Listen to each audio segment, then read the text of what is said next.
Hello, welcome to AMCI Saturday Study Session, or SSS. I'm Mrs. J, Curriculum Director here at AMCI, and I am delighted to present AMCI Lead Instructor Ms. Tamika along with her guest. Without further ado, let's get started. Take it away, Ms. Tamika. To it. Yeah, study session, musculoskeletal. I know you guys are ready. Are you ready? Are you ready to get this thing on? We're working out today, okay? We're going to get this musculoskeletal workout on and solve some time scenarios. Yeah, call it out. That's what I'm doing, Renata. I'm calling it out. Yes, Brittany, don't y'all make me start having church up in here, okay? Yes, Sonia. Yes, Susan. We're ready to do this thing, all right? Come on, Miss Chinwe. Let's go ahead. Well, you know what? I'm going to do this little quick one. I'm not even really going to mute myself. I want you guys to tell me, what is the acromion, okay? Is it part of the elbow joint? Is it the ligament near the knee, the tendon in the shoulder, or is it an extension of the scapula? You guys go ahead and pop that answer in there. Let me see what you're talking about. All right, my whole Saturday crew. Let's see. All right, I got a little bit of a mix, and that's okay. Just pop in what you think it is, because hey, it's these little things like this. Sometimes you'll have some little questions like this on there, and if you're not sure what it is, I'm going to show you an actual picture so you will know what is the acromion and where it is. Okay, so I'm going to have you flip to the front part of that musculoskeletal book if you're not sure where and what the acromion is. Okay, do I have any more takers? I'm not going to spend much time on this thing. The answer is D. Alrighty, so that acromion, it sits right here. Okay, this is actually the posterior or the back. So here's your scapula, and the acromion is an extension of the scapula. I know you see this little thing here, but that's simply a tendon, and it is a continuation of the scapula. Okay, it sits here. The acromion is like the hood. You touch on your shoulder, you see that, you'll feel that little notch there. That's the acromion. Okay, yeah, okay. So that's just a little bit of, I won't say trivia. It is something for you to know. You can notate it, like it said, on your graphics there at the front of the book. I don't know if you have this particular graphic, but I'm sure you have something just so you know, and it helps you to get oriented. Okay, so if they're speaking about the acromion, you know you should be somewhere in the upper extremities around that shoulder. Okay, hey, that's all right, Miss Cheryl. That's why you guys are here. All right, we here to fine tune this thing. You guys are going to be acromion pros, coding pros, coding pros. Somebody get me my coffee. As soon as I mute myself, I'm gonna take a sip. All right, let's do it, Miss Chinway. Come on, lady. All right. The patient, okay, I'm sorry. The answers are A, 21325, B, 21310, C, 21315, and D, 21337. The patient presents today for close reduction of a nasal fracture. The depressed right nasal bone was elevated using heavy reduction forceps, while the left nasal bone was pushed to the midline. This resulted in good alignment of the external nasal dorsum. What CPT code is reported for this procedure?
All right, guys. I see some folks had their Wheaties this morning.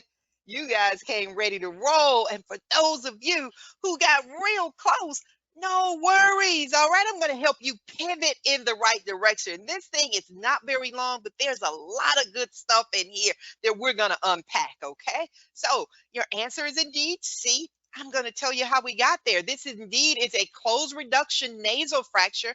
The right nasal bone, okay, was depressed. It's being elevated with reduction forceps. The left nasal bone was pushed. All right. So what do we have? Now, I like to delve into definitions. And again, how you chun your book is specific to you. Okay, use the various things that we have in place for you: the circle, highlight, underline, and notate. And as you begin to do it, you will find what works for you, what seems to just speak to you. Okay, all righty. So for me, differentiating between words and their definitions is always key. So reduction of a nasal fracture is the medical term for setting the nose back to its normal position. Now, stabilization is the use of an external nose splint to stabilize the fracture. So you see, those are two different things to help get that nose back to where it's supposed to go. Yeah, that's right, Susan. I'm telling you, this was a game changer for me. So little things like this are things that I have a tendency to put into my book. I don't like it very cluttered, but certain things will help you pivot to the right code. And that's one of them. At least it was for me. All right. So for the first thing we're going to take a look at is this 21310. It's closed treatment of a nasal bone fracture. All right. Without manipulation. So we see when we start talking about manipulation, we know that we are talking about what? All right, it is closed, so that's good. That's why I got that in green. But heavy reduction forceps, when you start reducing something, it's being manipulated. All right, so there we go. We know that right there. That we got to take that one away. Let's take a look at this 21325. It is indeed closed treatment. That's some good stuff.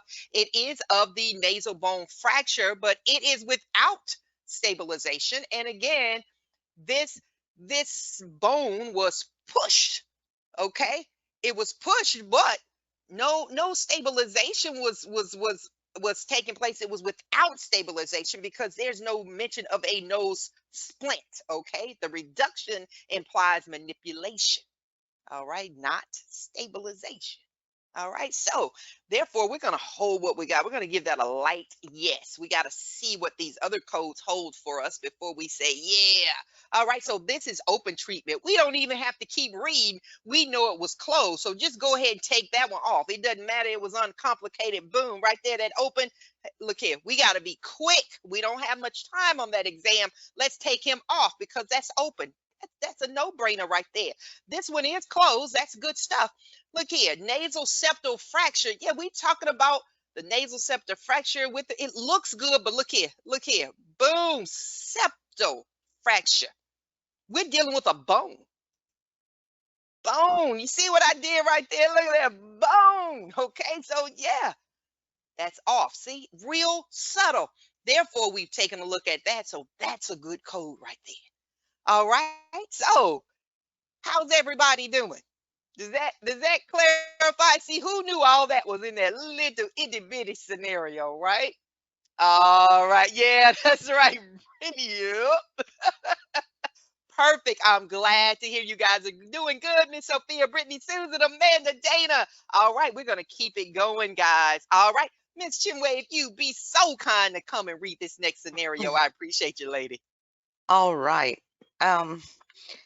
The answers are A, 20552, B, 20553, C, 20610, and D, 20553 times 3.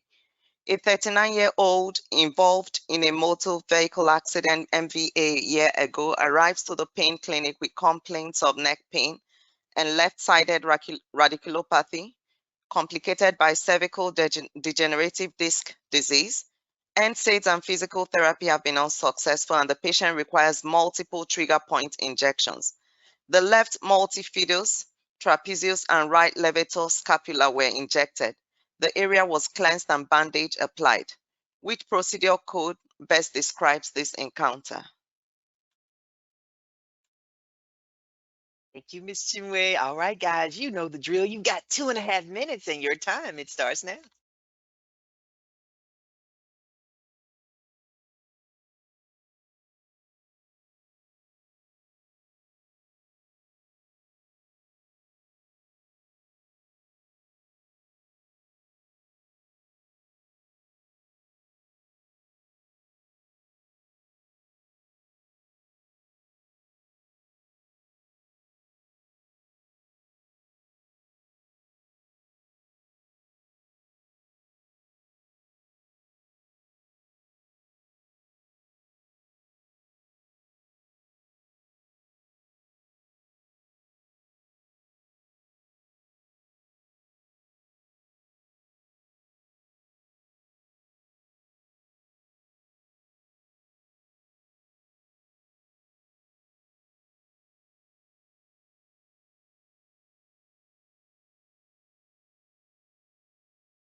All right. Everybody have their answers in there. I think we do because I want to get as much coding in as we can this morning. You know I hate to disturb you, but I gotta.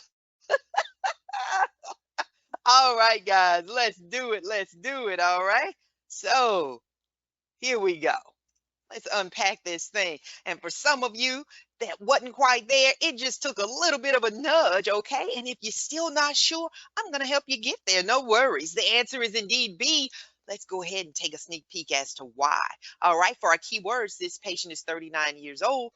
They were involved in an MVA. They have neck pain, left-sided radiculopathy, cervical degenerative disc disease or DDD. Multiple trigger point injections were needed into that left multifidus trapezius, the right levator scapular were all injected. All right, so we're going to start with this 20610. This is arthrocentesis, okay? Aspiration and or injection. This was not happening. All right. We are looking for a trigger point injection. This was arthrocentesis, nothing about all of this stuff. And we're not worried about a major joint or a bursa, okay? We are talking about muscles. So, yeah, that's incorrect procedure and as well as the type of joint. So, that's not going. That's not going to work. All righty. So, we're going to keep going. Let's take a look at our FTRs. How we need to be concerned with how many, what is the number of muscles or joints? How many? All righty. And then this right here, this is a game changer. This is pivotal for the correct code selection. We don't code according to the number of injections. All right. So let's take a look at how that works. All right. Indeed, there was an injection, single or multiple trigger points. Okay, that's good. But this is for one or two muscles. Now, while muscles is good, the number is not. We've got how many, guys? How many? How many? Somebody tell me how many we got. Yeah, there we go. There we go. See, once you start, there we go. Yes. Yes, yes, yes. That's right. I see it, Joanna. Yes, Miss Dana, Renata, Keisha, Sonia, Sabrina. Yeah, you guys got it. We have three. All right, and that's coding for two. So we've got that multifidus, the trapezius, and the right levator. So boom, already. That's gone. Just knowing that little bit has nothing to do with the number of muscles or joints. Well, it does. We got to know the number of muscles and joints, but it has nothing to do with the number of injections. Okay, let me say that one more time because I was so wrong with the first one.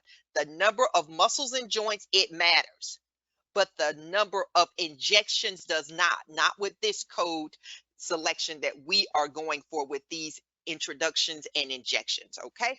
All right. So this is good here, the injection. But what about this one? So we're on the right track. Yeah. Single or multiple trigger pointer points, three or more muscles. And you know why the number doesn't matter? Remember when I told you when you have that S right there, that's got you covered no matter what. Doesn't matter if they had 10 trigger point injections, 5 trigger point injections, you're right where you need to be. We got to pay attention to just how many muscles were injected. Yeah, we got 3 of those things. That's sounding real good to me. All righty, that 20553 is good. We see it in both, but we don't need that multiplier because the number of muscles injected is what? It is integral to the code language, therefore no multiplier. And when I say integral to the code language, remember again, when you see point and then in parentheses S, that means you could have 1 trigger point injection, 2 trigger point injections, 10 trigger point injections. All right. Yeah, Miss Karen's like, got it. Okay. I'm drilling it into y'all's head because I want you to hear me on the exam. All right. There we go. 20553. That is your code. All right. How my folks doing this morning? Okay. I think we rolling. Y'all are bringing the heat. Y'all are bringing the heat. I'm gonna have to turn my fan on. All righty. If anybody like to grab this screenshot, you may, and then we're gonna keep on going. All right. It's good to hear. I'm glad you're doing good, Miss Susan, Chandria, and Karen. She's got it. All righty. So I'm gonna grab this next one. I'm going to start out with your answers. All right. We have A, 23615 with an LT modifier. B, 23605 with an LT modifier. C, 23616 with an LT modifier. And finally, D, 23670 with an LT modifier. A 66-year-old sustained a left proximal humerus fracture. Standard delto pectoral approach was used and dissection was carried down to the fracture site. The fracture site was identified and fragments were mobilized and the humeral head fragments removed. Once this was done, the stem was prepared up to a size 10. A trial reduction was carried out with the Dupai trial stem and implant head. Sutures were placed in key positions for closure of the tuberosities down to the shaft, including sutures through the shaft. The shaft was then prepared and cement was injected into the shaft. The implant was placed. Once the cement was hardened, the head was placed on Morse taper and reduced. A bone graft was placed around the area where the tuberosities were being brought down. The tuberosities were then tied down with a suture previously positioned. This gave excellent closure and coverage of the significant motion at the repair sites. The wound was thoroughly irrigated. The skin was closed with Vicryl over a drain and also staples in the epidermis. A sterile dressing and sling were applied. The patient was taken to the recovery room in stable condition. No immediate complications. What CPT code is reported? All right, guys, take a breath. Still approach this the same way, pulling out, teasing out those keywords, okay? Take your time. You have 2.5 minutes, and your time, it starts now.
All right, I gave you guys a little bit extra time on this one. It was a little bit of a split, okay?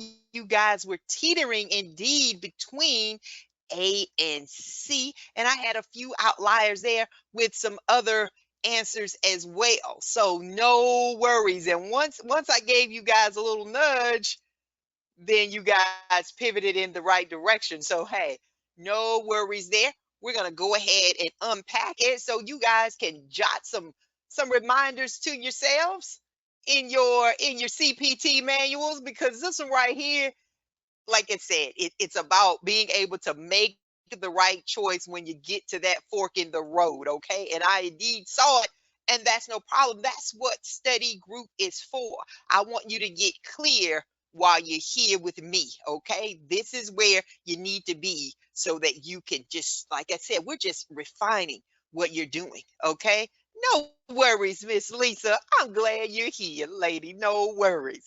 All right, so here we go. Let's unpack this thing. The answer is A.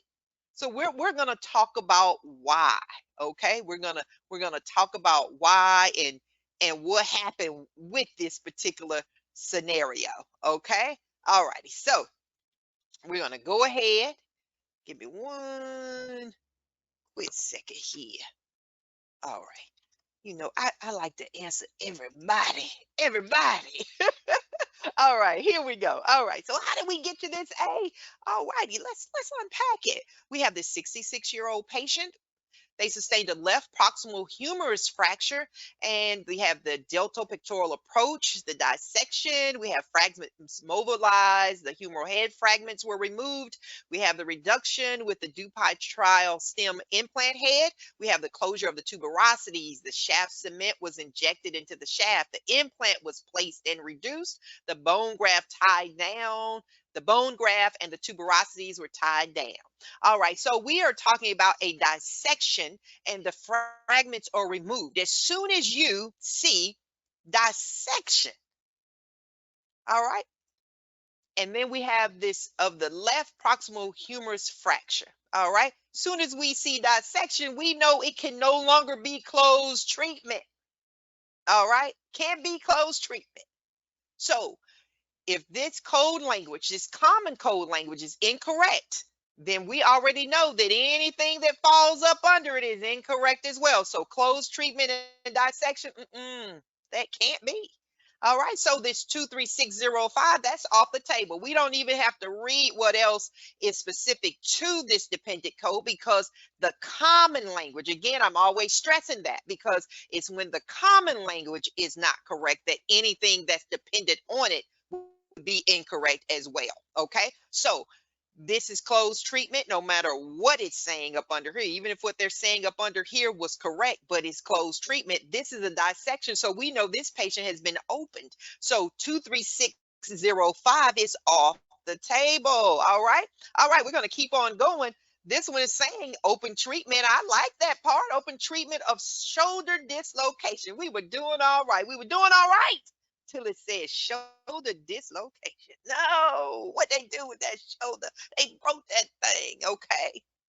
Uh-oh. Thank you for saying something. Here, I'm just talking. I'm giving y'all some good stuff, and nobody said, and only Miss Brittany spoke up. Y'all got to tell me when I'm not on the right track. Let me backtrack, okay? Let me just hold on. Let me backtrack. Y'all, it's not you. Y'all say something. I'm over here just, I'm pouring my heart out. All right. Thank you, Miss Brittany. Oh, it was not just you, Miss Susan. Y'all here? All right. Let me start over. All right. So here we go. We've got our keywords highlighted here. All right. So we're going to start in. We have the dissection. These fragments are being removed. We have this left proximal humerus fracture. All right. Now, when we look at this code 23600, it's closed treatment. As soon as we see closed treatment, we know this patient, there was a dissection carried out. So this patient has indeed been opened. They've been cut.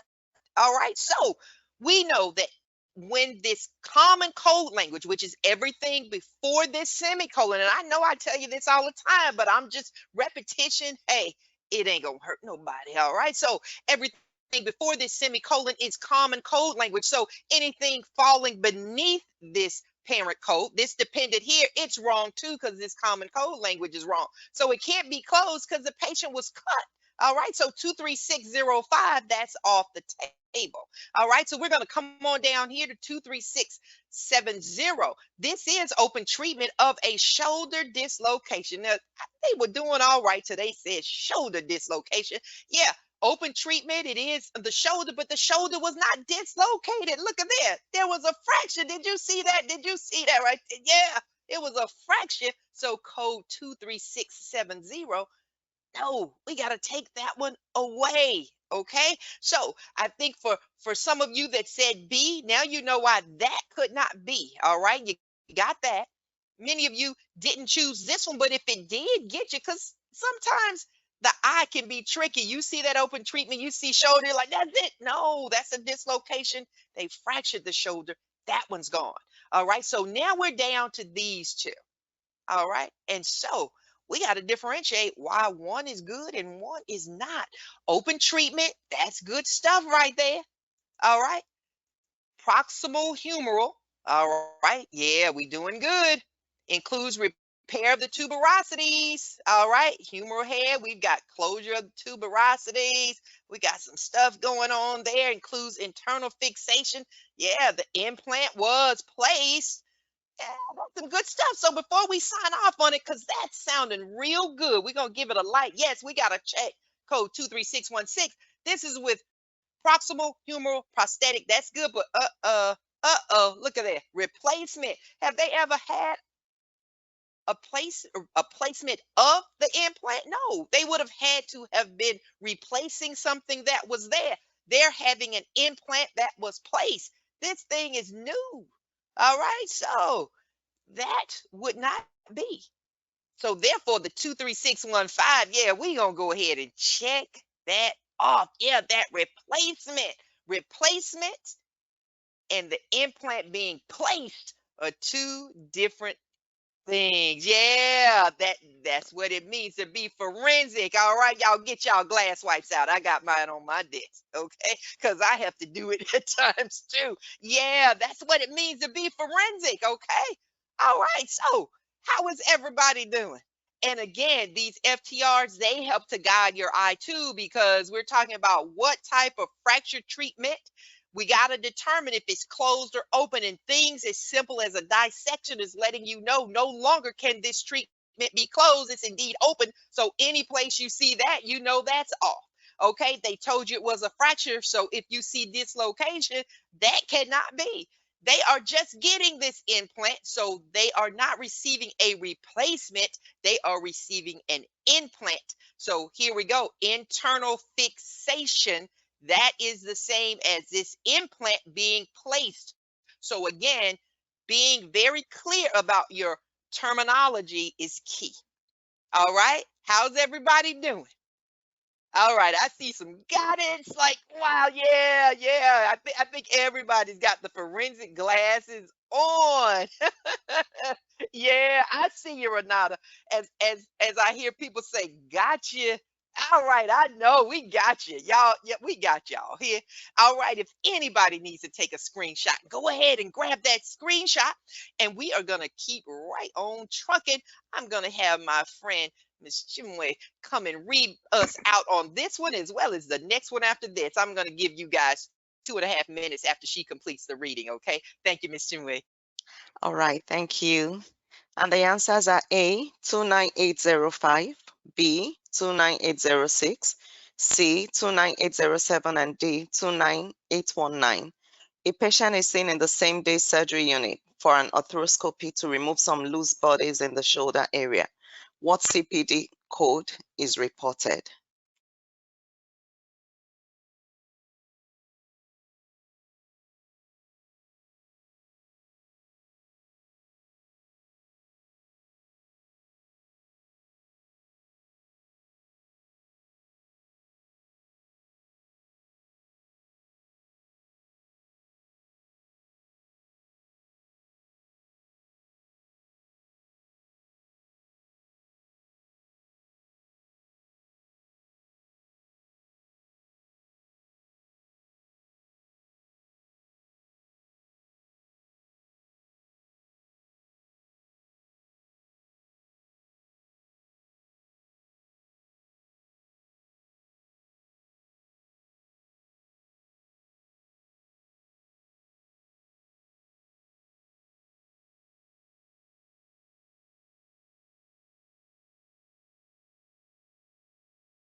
Oh man, look at y'all. Look at y'all. I'm loving what I'm seeing in the chat. Yes, y'all have got the right one. I might be dating myself with if y'all remember that commercial used to say you the right one, you got the right stuff, baby, or you got the right one, baby. Something like that they said. Anyway, y'all got the right thing. I'm loving it, guys. Loving it. All right, we're going to unpack it real quick and then keep on moving because you guys don't need much explanation on this one. What I'm going to do is just see if I can share something for you to just jot down in your book. All right, so the answer is indeed D. All righty, you guys already know this patient was in same day surgery. They had an arthroscopy. Loose bodies were removed in that shoulder area. So yeah, we know that yeah, they had an arthroscopy of the shoulder, but hey, diagnostic. Okay. Well, they removed some loose body. So one thing I do want to remind you of, it's no longer diagnostic when they start doing something, okay? Once they go through that same scope and they're no longer just looking and they start tinkering, it's no longer diagnostic. All right, at that point, it's surgical. Okay, so that wouldn't be it. And we know it's not open because there's no mention of that. It's still arthroscopic. So 29805, we got to take that one away. All right. Arthroscopic shoulder. Yeah, there it is. It is surgical. They were doing good. They were doing all right. They were doing all right with this common language before that semicolon, but there's no mention of a capsule urophrography. All right. We don't have to worry about those parenthetical guidelines. They don't apply in this case. So that 29806, because that did not happen, that one's off the table as well. But because this common code language here is good stuff, we got to keep looking. So, hey, these dependent codes, they're fair game. Okay. They're in play. Look here, repair of a slap lesion. We know that didn't happen. We could just boom, we getting rid of that thing real quick. These two real quick. This one right here, yeah, that's what happened. Arthroscopic of the shoulder, surgical because they began to do something. In this case, they're removing some loose bodies. So again, reminding you, it's no longer diagnostic. Now it's surgical. As soon as that surgeon starts to tinker, they are performing surgery. They are removing these loose bodies or the foreign bodies. We know it's not open. They're going through that scope. So 29819, that is the answer. Miss Renata, you remember that one too? You guys got it, okay? You guys are doing it. Y'all are doing it. Y'all know y'all got this, right? Y'all got this. All right, Miss Chinwe, I'm going to have you come and read our next one, lady. Okay, A 27724 LT S82.122N, B 27722 LT S82.122S, C 27722 LT S82.102N, and D 27724 LT S82.102C. A 47-year-old patient was previously treated with external fixation for a type 3A left lateral condyle tibial fracture. There is now non-union of the left proximal tibia and he's admitted for open reduction of tibia with bone grafting. Approximately 30 grams of cancellous bone was harvested from the iliac crest. The fracture site was exposed and the area of non-union was osteotomized, cleaned and repositioned. Intrafragmentary compression was applied with 3 screws. The harvested bone graft was packed into the fracture site. What CPT and ICD-10 CM codes are reported?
All right, guys. Loving it, loving it, loving it. And hey, y'all, please know we are family here on Saturday. If y'all are not seeing my screen advance, tell me, okay? I just put a big sticky on here, remind myself to hit play again. Sometimes I will pause my screen because I'm moving stuff around in the background. And so I don't want to distract you guys. I don't want to cover up what you're seeing. And so sometimes I'll just start talking and unmute myself, but I have to press play again so you see my on clicks. So if anybody wants a screenshot of what we just previously did, just the final part, when I finish explaining this, let me know and I will just pull it up with all the final things on it so that you can get a screenshot if you need to. Most of you got it correctly. I was just driving home the fact again on that last one, the difference between diagnostic and surgical, okay? But you guys did fantastic on that. But going forward, if I forget to hit play, somebody start screaming, okay? All right, we're going to jump in and unpack this one. You guys did fantastic on this, okay? So we're just going to walk it through and I'm going to show you a quick way to differentiate how to get there, okay? So this patient is 47 years old. They're previously treated. They had an external fixation with type 2A left lateral condyle fracture. There's now a non-union of that left proximal tibia, open reduction of the tibia with some bone grafting. 30 grams of cancellous bone was harvested from the iliac crest. The fracture site was exposed. There was, let's see, there was some atomized, cleaned and repositioned. Okay, so there was an intrafragmentary compression. There were 3 screws. Harvested bone graft was packed into that fracture site, and you guys dissected through that thing and did outstanding. Okay, so let's see how y'all got there because y'all knew what to do. I'm liking what I see. I'm liking what I see. Okay, alrighty. So we've got the repair of a non-union or malunion tibia. Okay, that sounds pretty good because look, we've got that right there. Non-union of left proximal tibia. Alrighty, so we're gonna hold on to that common language there, but there's no mention of a sliding graft. Okay, we did have open reduction of the tibia with bone grafting, but no sliding graft was mentioned. So we're gonna take those and get them off the table. Just like that, we're at 50%. Yes, we're at 50%. All right. Okay. So we've got now We've got with the iliac or other autograft includes obtaining the graft. Yeah, we harvested some bone graft. We did get some bone grafting going on. So the 27724, that's good. And hey, we know it's good. It's in both of them. But here's the sticking point. How do we differentiate between those two? You know, we got to pull out the big book, that heavy one. And remember, I told you most of the time you're going to stay in that CPT manual, but there are going to be times where you've got to break that tie. And this is one of them because this is the only thing that differentiates A from D. It is that ICD-10 code. So we have the S82.1. Then we need to go down further because remember, we're going to use these boxes. It is guiding us along. We've got 5. It's telling us we need a little bit more. So we get down here, we've got the 5 and it still wants some more. It's saying now it needs 6. So here we go. We've got the fracture of the upper end of the tibia. Okay, so we're like, all right, we're looking pretty good. But now it's saying unspecified fracture of the upper end of the tibia. Let's go a little further.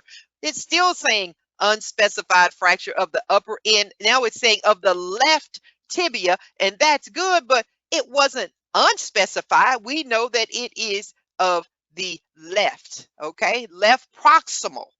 All right, so we know it's left, but it's telling us specifically it is the left proximal, so it wouldn't be unspecified. All right, so that would not be it. So we're going to take a look at now and also the issue here with this one really is that it's upper end. Okay, so I'm sorry, it's upper end. So we need the lower end. All right, so this is the upper end of the tibia. We need the lower end. All right, so we have fracture of the left of the lateral condyle of the tibia. All right, so we've got the S8 2.12. All right, we started here. That's our boss code for the 4. We got to get a little bit more, so we come on down now, S8 2.12. We need a little more lateral condyle left. Yeah, that's what we got. All right, so there we go. We've got that lateral condyle. There it is, left lateral condyle. Okay. Now we got to have that 7th code, because it's telling us when we get right there, we need the 7th code, just like it told us up here. But we stopped up here because we weren't where we needed to be. All right. So we come on down here, we got the N, and it is for that subsequent encounter. And we know it's subsequent because the patient was previously treated, okay? So we need this N for subsequent, all right? And then that gives it to us. But there is another way to break the tie, okay? Without even going through all of this. This is fine. We can look it up and do this, but real quick, you could simply verify the 7th character, because this 7th character is different.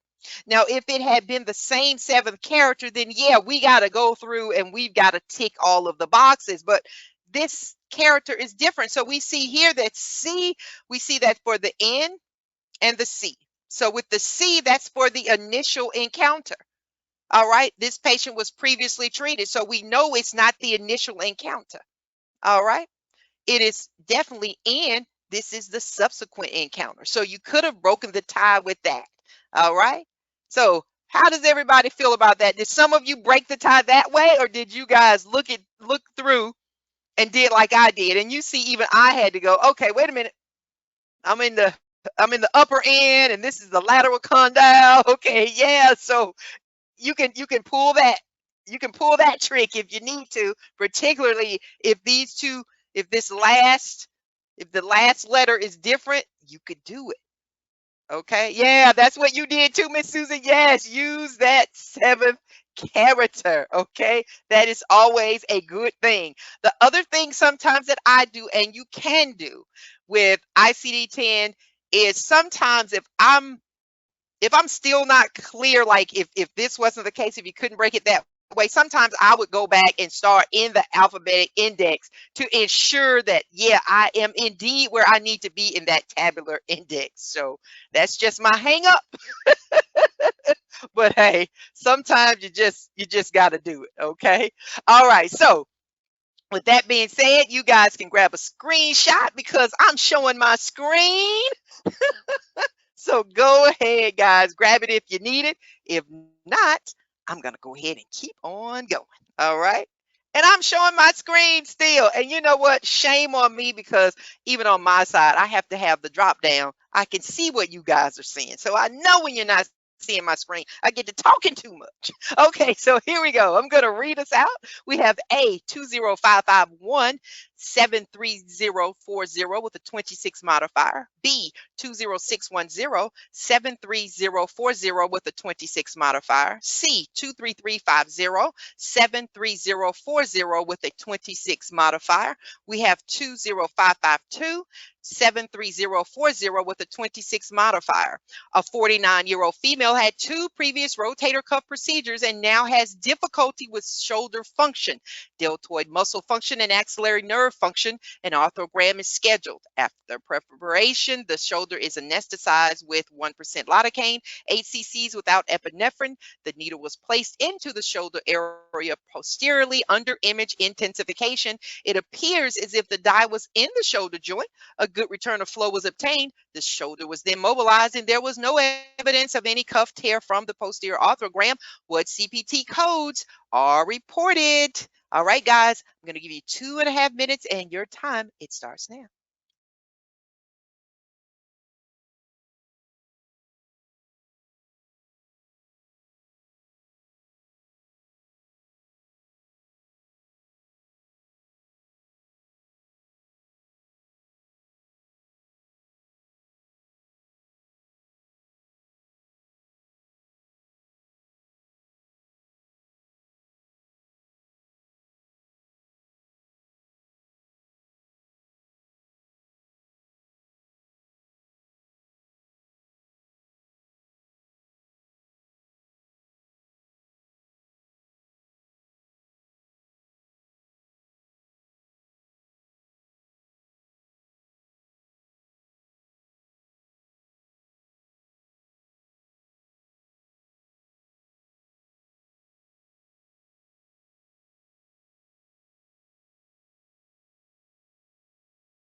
All right, that's it with this one. Like I said, y'all know I hate to just disturb y'all. I always feel like I used to when my kids would be sleeping so good, and you just hate to just nudge them, and you're like, okay, it's time. So hey, it's time. All right, so we're gonna go ahead and jump into this one. All right, and unpack it and see what we got going on. Okay, you guys are doing just a phenomenal job. I appreciate your effort. And for those of you who just missed it, we're going to get you pivoted in the right direction. Okay. So the answer is indeed C. Let's see how we got here. All right. So this female patient is 49 years old. They've had two previous rotator cuff procedures, and now an arthrogram of the shoulder is scheduled. So this shoulder has been anesthetized. The needle was placed into the shoulder area posteriorly, and dye was indeed appeared to be in the joint. Okay. And so the shoulder was mobilized, and there was no evidence of a cuff tear from the posterior arthrogram. All right, so let's see. They're having an arthrogram. They've got this needle into the shoulder, and again, arthrogram. So that tells me we need to be on the lookout for that. So, all right, they've had this injection, single tendon sheath or ligament. Okay, so was there an injection? Well, there was an injection of dye. Okay, but this was for single tendon sheath or ligament. Okay, we're looking for that arthrogram. All right, so yeah, that wasn't quite what happened. And so we know that with just that injection, we're looking for the arthrogram because this common language here, just simply with the injection of the single tendon, no, no, no. We need more than that, okay? We've got something going on with that joint. So the 20551, that won't apply. And we're not worried about these parenthetical guidelines because the code is not correct. So we don't need to read further, okay? So we're going to take a pass on that one. This was indeed an injection of a single tendon sheath or ligament, okay? So we do have the injection going on, okay? They're talking about single, multiple trigger points. No, no mention of that. Again, yeah, we've got that needle going in that shoulder and whatnot, but we're talking about an arthrogram. Here we're talking about an injection with trigger points. No, no, no. So oh, they keep talking about this injection. Where's that arthrogram? All right. Where's some mention of that? No, they're still talking about again an injection, single or multiple trigger points. No. All right. This one, at least they're not talking about the injection anymore, but now they're talking about an arthrocentesis, some aspiration going on. No, 20610 arthrocentesis. This is for aspiration and or injection. No, okay. So this is a matter of just following the key words. They're talking about an arthrogram, that the shoulder's been prepared, that needle was indeed placed, but it was to inject dye. And we're talking about still this arthrogram that's going on. All right. So none of these things are going to apply. That's why we're taking them off the table. Okay. So we're going to go on, carry this stuff over. And this is what we're left with is indeed the 23350. It is the injection procedure for that shoulder arthrography or enhanced CT-MRI arthrography. Yeah, that's what's going on under image intensification. Okay, that is taking a look radiographically. So there we go. For radiographic arthrography, what are we going to use? 73040. Yeah, image intensification. That's what we need, okay? None of those are going to apply. So we got our code 23350, and it's already telling us we are going to need that that also we're going to need the 73040. All righty.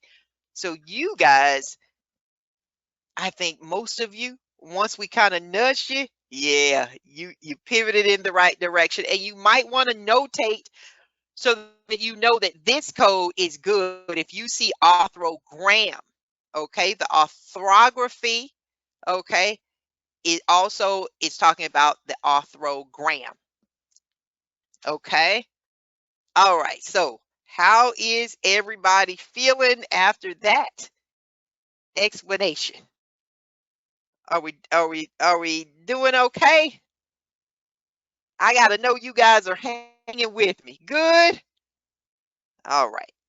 That's what matters. All right. So if you need that, if you need the screenshot, you can go ahead and get it. And then we're gonna keep on moving. I did have some more stuff because we could just keep on going, but we're gonna change locations. Okay. I had another good one, but I'm like, I gotta get some more stuff in here. Okay. So we're gonna go ahead and just do what we need to do. Okay. Yeah, the keywords. Uh-huh. You're right. You're right, Miss Cheryl. Yeah. And that's right, Keisha. Go ahead and put orthogram. That's what I did in my book. I just put it over there in parentheses. Um, and then write the definition also. And I didn't pull it out for you guys. You can write the definition also to remind yourself the difference between the orthography as well as the orthogram. Okay. But if you don't want to write all that, just put orthogram over there. That's what I did because you're going to be flying through that book. Okay. So you don't want to get too detailed, but you need just enough. Okay. And I think putting that over there will help you out. All right. So you know what? We're not even going to fool with that one. So we're going to continue on to the next thing. So I'm going to just tinker a little bit back here and we're going to pivot because we've got to get some respiratory in there, okay? All right. There we go. We're moving on to respiratory, okay? Yeah, look at there. I want you guys to blow me away. Blow me away on this section. Show me what you got, okay? I'm glad you're doing good too, Miss Joanna. We're going to hit some more time scenarios. I'm going to call the wonderful Miss Chimwee to the floor, and she's going to read us out on this first one. All right, lady. Thank you. A 31628, B 31628 31632, C 31629 31632, and D 31628 31632 times 4. A 20-year-old patient is seen for 5 transbronchial lung biopsies of 2 separate lobes. 1 biopsy is taken in one lobe and 4 biopsies in another lobe. What CPT code are reported?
Oh man, I see y'all in there. I see y'all in there. Y'all are doing it. Yes. Not only do I think you can, I know you can. And y'all are just showing out. Y'all are just showing out. And if you just missed it, you're still showing out because you're real close. I'm gonna give you that little nudge so you don't never miss one that's like this again. Because my goal with you coming to your Saturday study sessions is to teach the concept. So when you see it again, even if it's got on a different outfit, you know it when you see it, okay? You know it when you see it. All right. So let's go ahead and just, unpack this thing and jump right to it. Okay. So I appreciate you guys. And I am gonna unpack it. Give me one sec. I gotta, not only do I run my mouth, I try my best to answer you guys as much as I can. And Miss Chinwe is right there with me too. And I appreciate you as well, lady. So here we go. All right. So we got this 20-year-old patient.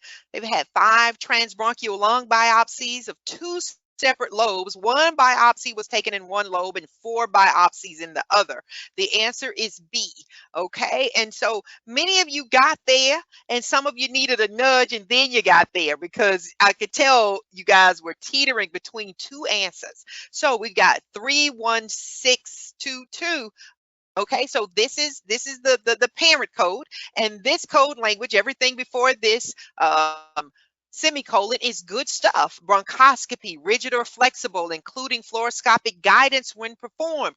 For the 31628, they're saying with transbronchial lung biopsy or biopsies, single lobe. Yeah, that's pretty good. Yeah, 2 separate lobes. So we would need a little bit more. Okay, but we're going to read these parenthetical guidelines. So it's letting us know that for code 31628, it should be reported only once, regardless of how many transbronchial biopsies were performed. All right, so we had 5 biopsies, but we can only report this code once for that single lobe. Now, we have 2 different lobes, so what do? Well, these parenthetical guidelines, it's going to tell us what to do. All righty, so we need to report the transbronchial lung biopsies performed on the additional lobe using what? Code 31632. It's telling us everything we need to know right here with the parenthetical guidelines that fall beneath this first code. Okay, so this 31628 by itself, that's not enough because it did not code for the additional lobe. But here we've got the 31628.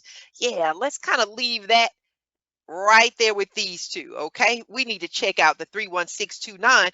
This is indeed one of the dependent codes is following up under here, but it's talking about a transbronchial needle aspiration, biopsy or biopsies.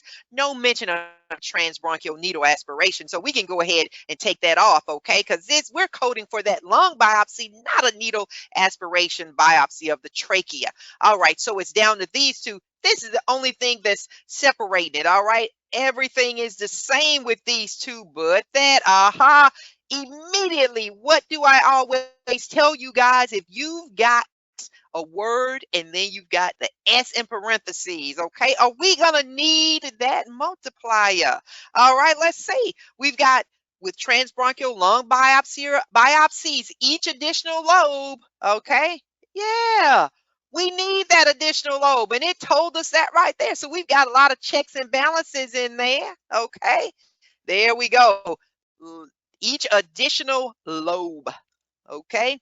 So we've got one more lobe. So we only got the 2. All right. So we're going to read these parenthetical guidelines. We know they're telling us here, yeah, you can use 31632 in conjunction with 31628. It told us it there also, so we know we are on the right track. And also right here, this 31632 should be reported only once, regardless of how many transbronchial lung biopsies are performed. All right, so you only report this thing one time. So we would not use this multiplier. All right, indeed, that is the code. All right, so how you guys feeling? It is all about, see, it wasn't even that long, but it is all about really honing in and understanding these guidelines because it's going to push you to the correct answer. All right. It's all right. You still get credit for that thing, Miss Susan. Yes. No worries. And it's great when you like, I knew that, or man, this is what I was supposed to put.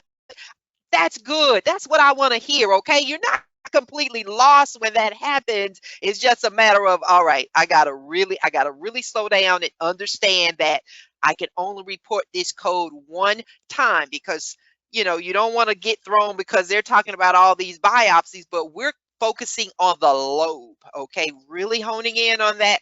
That's what you want to, like tune your eye to when you get to a scenario like this, paying attention to these codes, how they work together. We're coding for one lobe at a time. We got this add-on for the additional lobe. Okay, but we can only report each of these codes once. All right, that's the takeaway with that thing. Yeah, you gotta, because if you're like me, I get excited. I'm like, I got it.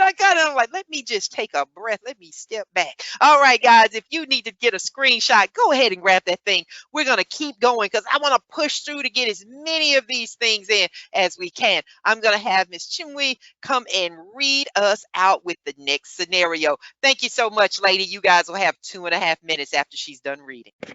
All right. A 32098 RT 77000226. C 34.10, R 07.9, R 04.89, R 47.81, R 63.4.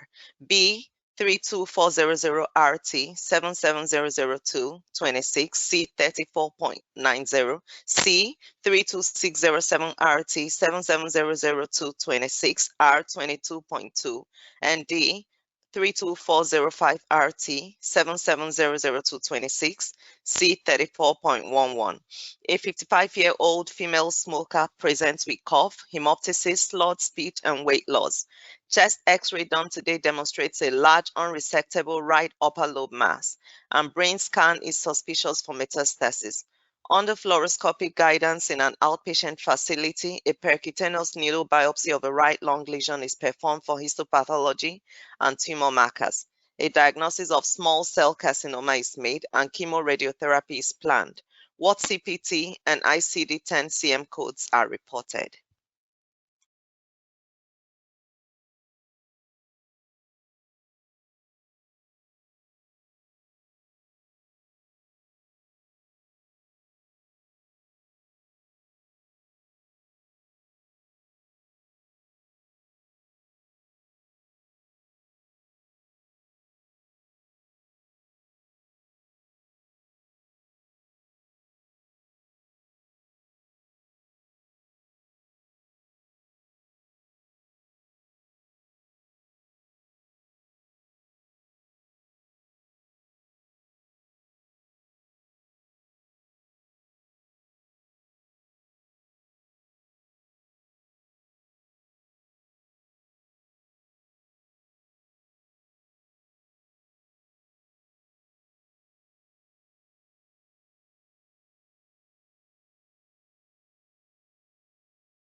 All right, guys, that is our time. I'm gonna keep pushing.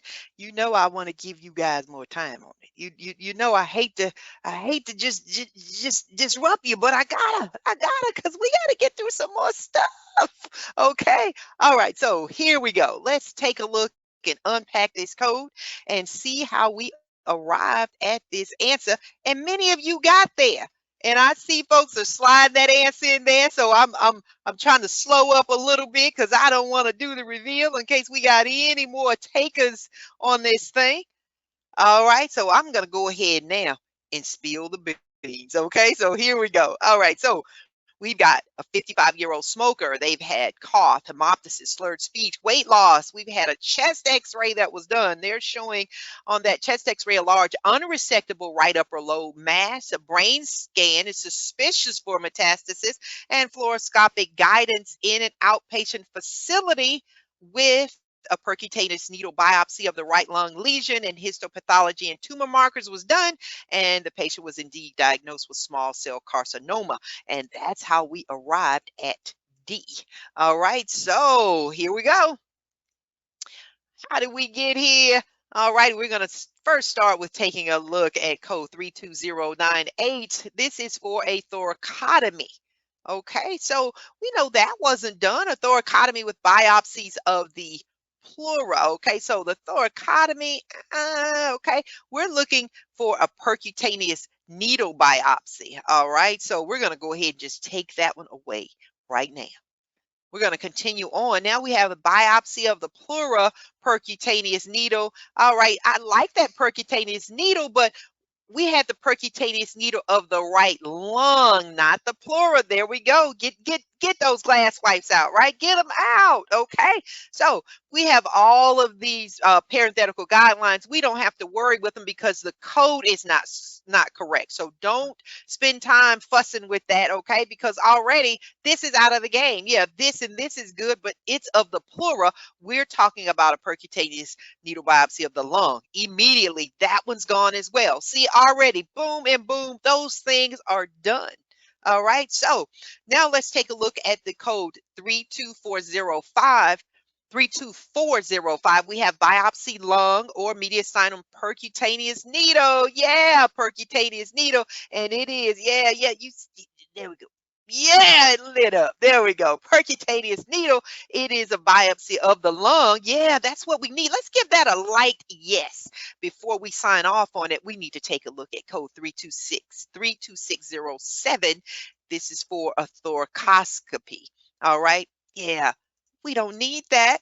All right. So, no, we take the 32607. We're going to take that one away. All right. So, no, no, no. We are coding for this biopsy. All right. So, here, this is in all of them anyway, but we're doing our checks and balances here to show you how they got there for the radiologic supervision interpretation. It gives us this string of codes, and the code that we have, it does fall within that code series of, well, it's not a code series, but this code list of 4, the 77002, we have that. All right. And we're just showing you just for due diligence where that came from. All right, here. And it's telling us right there too. And already we see fluoroscopic guidance. Yeah, we lit that up. And this is just for completeness sake, for explaining the scenario. We're coding for that small cell carcinoma in the right upper lobe. And that's how we arrived at C34.11. All right. And it is of the right upper lobe. And here, I want you guys to understand that once you get here, don't start fooling with all this. We already know why this is so. It's in all of them anyway. So really, you don't even have to fool with it. It's in all of them. It's telling you what it is, but you don't have to do that. Once you have differentiated which one of these is indeed correct, answer and go. Okay, that makes sense. Answer and go. So you can use your time wisely to be clear that you're where you need to be and where you should be. Okay, and then you want to be aware with your med terms. Okay, thoracoscopy, you're looking, you have the scope, you're taking a look around.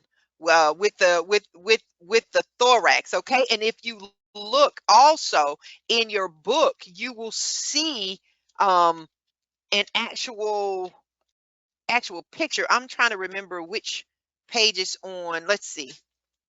Let me get my 2020 because I code out of let's see, 332. I'm trying to tell you the page. Anybody know that page? Because I want you guys to be sure you're understanding. It's on page 205.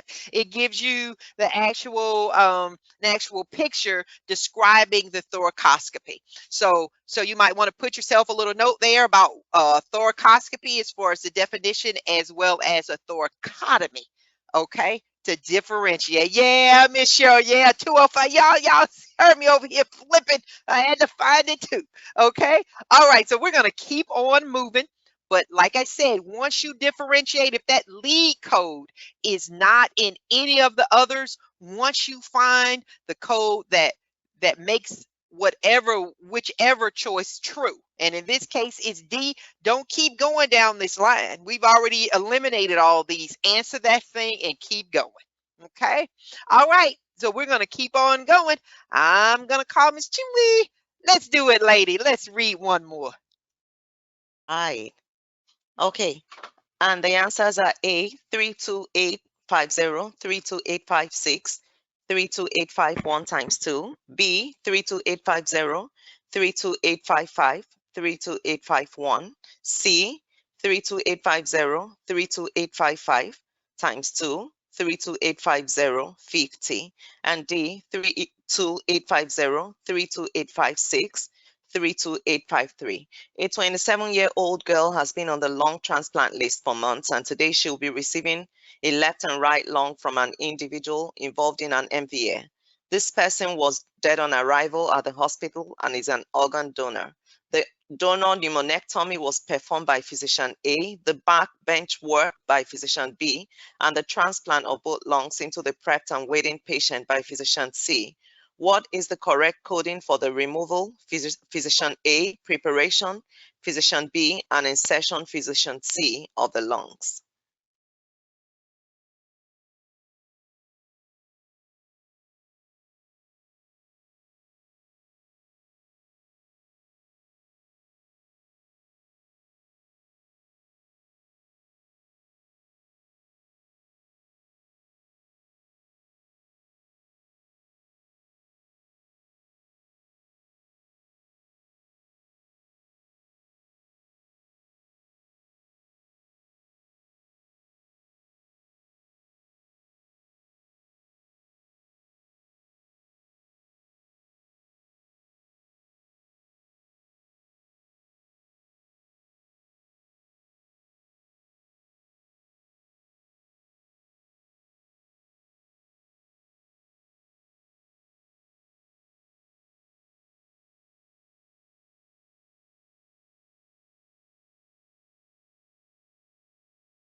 All right, guys, how we doing?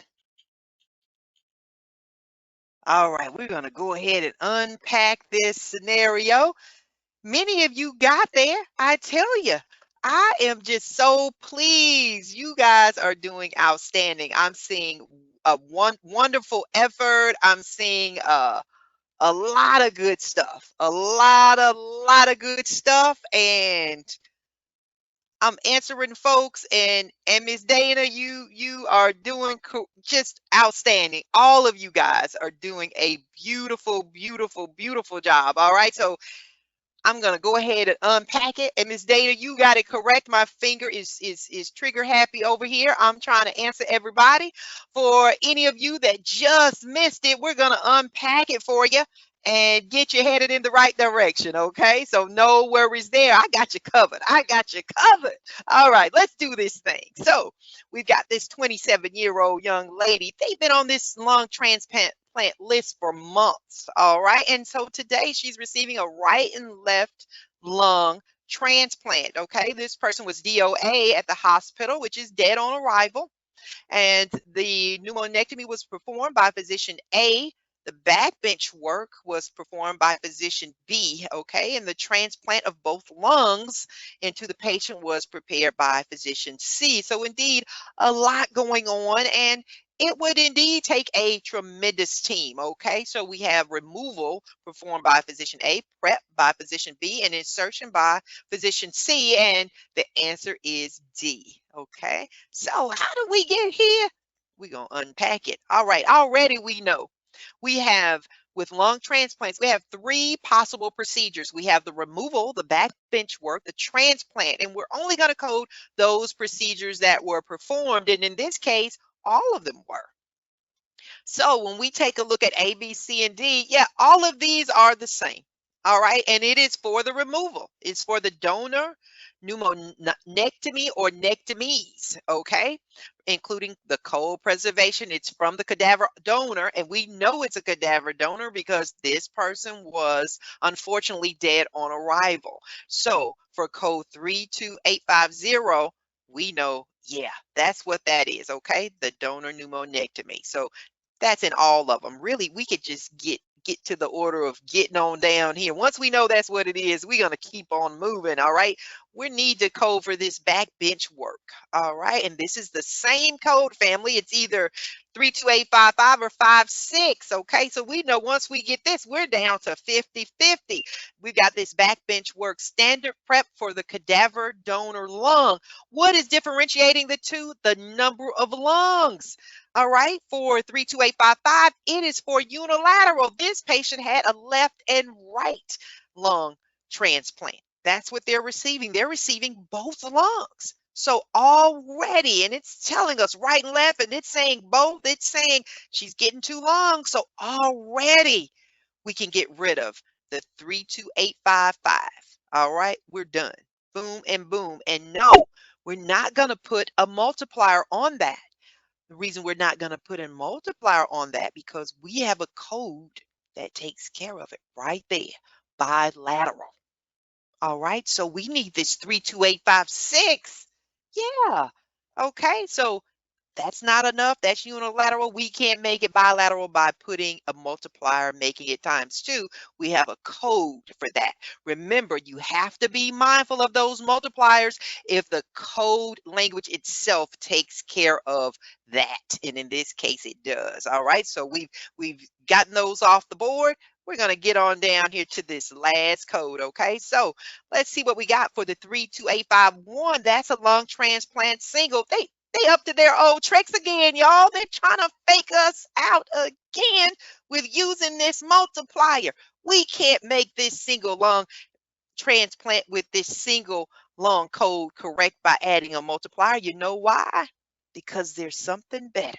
We've got this lung transplant double, and we need two, right and left. We got both lungs. So yeah, 32853, that is your code.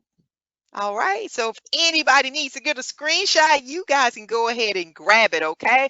You guys are doing outstanding. So if anybody just missed it, Is this helpful? I hope that it gives you that aha moment so you can make those little notations like, don't put that multiply, don't get faked out about that. There is a code for if it's one lobe or if it's two.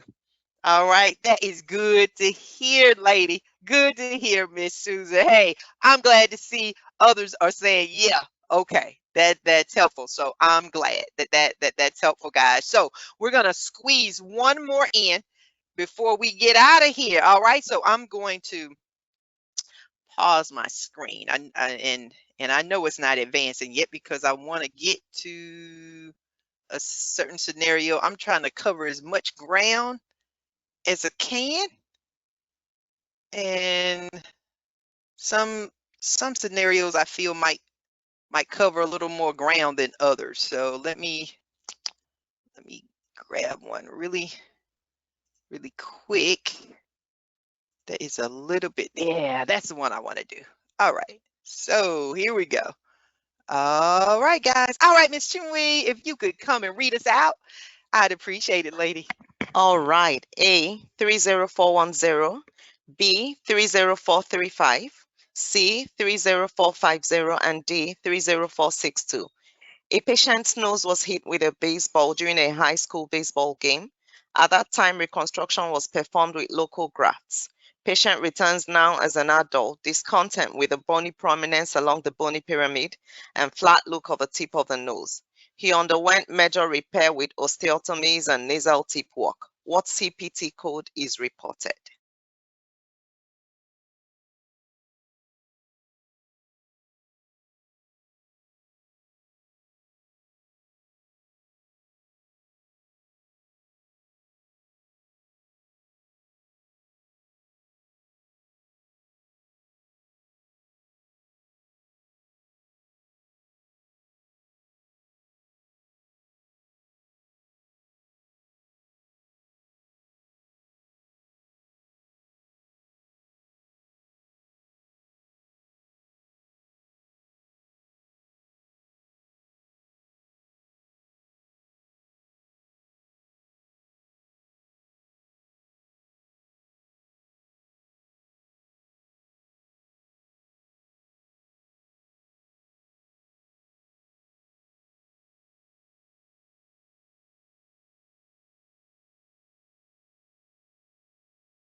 All right, guys, let's unpack it. Many of you got there. Some of you are saying, hey, I got there. I know why I chose it, but I need to be sure why I chose it. And I understand what you're talking about. I got you covered too. All right, so let's go ahead and see why we got what we got. Okay, so do I have any more takers? All right. I see a few more answers popping in there. And no worries, we got you. All right, we got you. As always, guys, I appreciate you guys always giving 125%. I'm gonna say 200%. We gonna double it. Y'all are doubling the effort today. All right, let's go ahead and take a look. Okay, so this patient was hit in the nose. Okay, they're returning for a major repair. All right, with an osteotomy, and they're having some nasal tip work. All right, so a rhinoplasty, primary rhinoplasty, that did not take place. Okay, primary. All right, they are returning. So it's not primary anymore. They're returning now. Okay, so obviously this patient had some reconstructive work done in a previous time. So now they're coming back. So anything that's falling up under this particular code family here, now we're looking at 30410. They're talking about a complete rhinoplasty. Okay. Thank you for letting me know y'all not seeing my screen. All right, so this patient is indeed returning. So we know that they've had some reconstructive work done sometime in the past. Okay, so that's why they're returning. So anything falling under this code family of 30400, this primary, that wouldn't be okay. So it doesn't matter with all of this wording because this primary, no, they're returning. Okay, so now we have this code rhinoplasty secondary. Okay, so this is good. Okay, secondary, I like that. Okay, secondary because they're returning.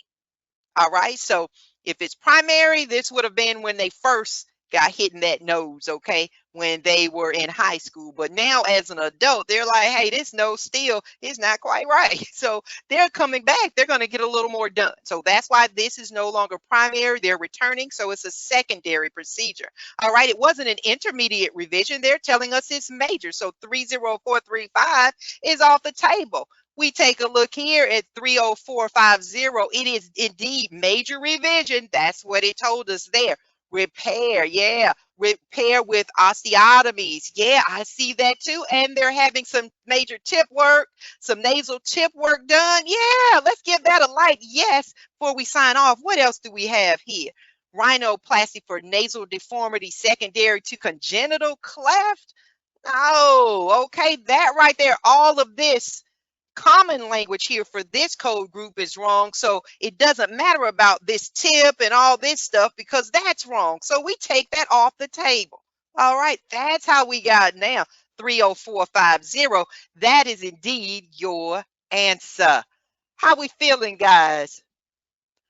I hope that cleared it up for you guys. Okay, yeah, the difference between that primary and that secondary. Yeah, make yourself a little note. Okay, this is for the first go round, and a secondary rhinoplasty would be they're having to come back because they're like that bone it's still not quite right. All right, so hey, that's all I've got for you because, like I said, we've got to get here out of here on time today, or else they will kick us out. And I don't want that to happen. Okay. So, as always, guys, please leave me your thoughts at the end of class.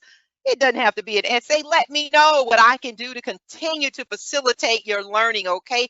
Continue to help AMCI deliver quality classes to you. Continue to somehow help me to help you to get closer to that CPCA. I know you guys are going to do it. You're making the investment of the time and you're putting in the work and the effort. I appreciate you guys. Hey, your feedback is important. I do take a look at it so that I can kind of guide which way I need to go to give you the best experience possible because Saturday morning, that's prime real estate. That's prime time right there. And I hope that I have made good use of your time. I'm going to have Ms. Chinwe come and say good day and goodbye to you wonderful folks. Come on, Miss Chinwe. Hi, everyone. Good day. Thank you so much for spending your morning with us. It's been a wonderful time, and I am glad you all had one or two things to learn. Just keep at it, keep learning, and you will all get there. Have a wonderful weekend.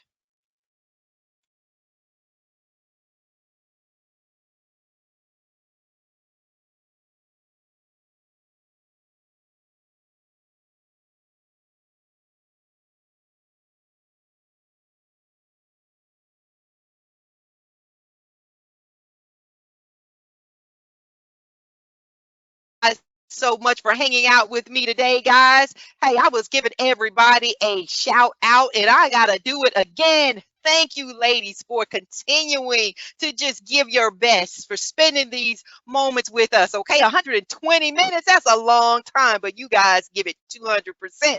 I'm going to personally say thank you to Juanita, Cheryl, Keisha, Lisa, Sabrina, Sophia, Chandria, Soma, Susan. Thank you, guys. I appreciate you so much. All righty. And Juana. Thank you, guys. All right. I hope we've made good use of your time. Thank you for making this investment towards your journey. You guys are going to get there. I know you will. I appreciate you, ladies. Enjoy your weekend. Ms. Chinwe, it has been my pleasure. And ladies, thank you so much for hanging out with us. Enjoy the rest of your weekend. We'll see you next time.